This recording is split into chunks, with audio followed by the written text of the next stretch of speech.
চালের গুঁড়া দিয়ে তৈরি করব বাপা পিঠা, তাও আবার 10 মিনিটে। আসসালামু আলাইকুম এভরিওয়ান, ওয়েলকাম টু জান্নাত কুকিং চ্যানেল। আজকে আরও নতুন একটি রেসিপি নিয়ে হাজির হয়ে গেলাম।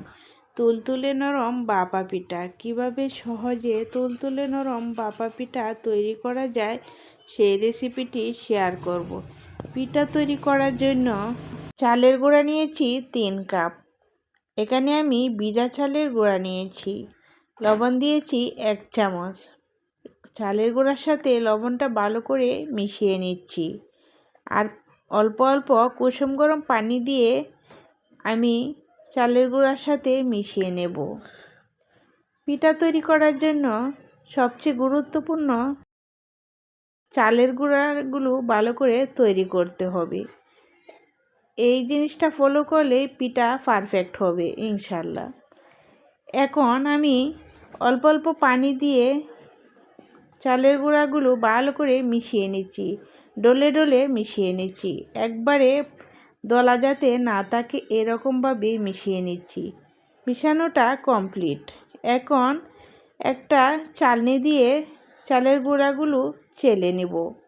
সবচেয়ে গুরুত্বপূর্ণ বিষয় হলো চালের গুঁড়াগুলো ভালো করে চেলে নিতে হবে, না হলে পিঠাটা একদমই হবে না। এই জিনিসটা ফলো করলে পিঠা পারফেক্ট হবে। চালের গুঁড়াটা ভালো করে চেলে নিতে হবে, একদম মোটা দানা থাকতে পারবে না। চালের গুঁড়াগুলো ছোট ছোট দানা থাকতে হবে, একদম ছোট ছোট।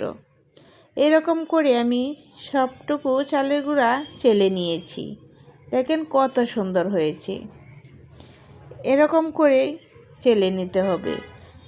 এখন পিঠা তৈরি করার জন্য আমি কিছু বাটি নিয়েছি। বাপা পিঠা তৈরি করার জন্য এই বাটিগুলো বাজারে কিনতে পাওয়া যায়। আমার কাছে ছিল বাটিগুলো। এখন পিঠা তৈরি করে দেখাচ্ছি কিভাবে তৈরি করতে হয়। এই চালের গুঁড়াগুলো প্রথম 1 লেয়ার দিতে হবে, দিয়ে গুড় দিতে হবে। আমি গুড়টা আখের গুড় নিয়েছি, গ্রেটারের সাহায্যে গ্রেট করে নিয়েছি। আপনারা চাইলে গুঁড়ো করেও নিতে পারবেন। এখন চালের গুঁড়ার উপরে 1 লেয়ার দিয়ে দিচ্ছি গুড়, আবার দিয়ে দিচ্ছি 1 লেয়ার কোরানো নারকেল, আবার উপরে দিয়ে দিচ্ছি চালের গুঁড়া। চালের গুঁড়াটা একদমই চেপে চেপে বসানো যাবে না, আলতোভাবে বসিয়ে দিচ্ছি। এরকমভাবে সেট করে দিতে হবে। জোরে চেপে বসালে পিঠাগুলো ফুলবে না, একদমই হবে না সুন্দরভাবে, আর ভিতরে কাঁচা কাঁচা ভাব থেকে যাবে, আর খেতেও ভালো লাগবে না, পিঠাগুলো শক্ত হয়ে যাবে। এই পিঠাগুলো শক্ত হলে একদমই খেতে ভালো লাগে না। আমি কিভাবে দেখিয়ে দিচ্ছি, এভাবে যদি ফলো করেন তাহলে পিঠাগুলো একদম পারফেক্ট হবে। বাপা পিঠা তৈরি করতে সবচেয়ে গুরুত্বপূর্ণ বিষয়গুলো আমি দেখিয়ে দিয়েছি। এইগুলো ফলো করলে বাপা পিঠা পারফেক্ট হবেই। এখন আমি সুতি কাপড় দিয়ে মুড়িয়ে দেব। কাপড়টা আমি ভিজিয়ে নিয়েছি, না হলে পিঠার সাথে লেগে যাবে। কাপড়টা দিয়ে বাটিগুলো মুড়িয়ে দিচ্ছি। এরকম করে সবগুলো বাটি মুড়িয়ে দিব কাপড় দিয়ে।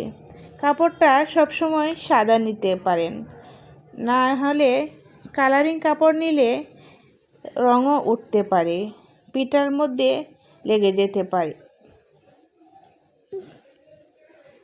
এখন সবগুলো বাটি এভাবে কাপড় দিয়ে মুড়িয়ে দিচ্ছি।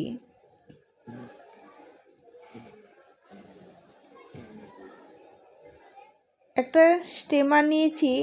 এখন সবগুলো পিঠা রাইস কুকারে দিয়ে স্টিম করে নেব।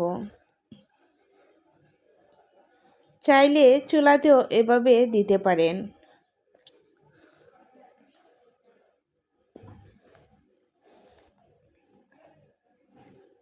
আমি এখন ঢাকনা দিয়ে ঢেকে দিচ্ছি।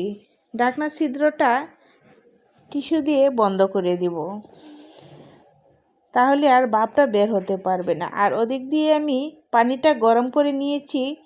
এখন পিঠাগুলো উপরে বসিয়ে দিয়েছি।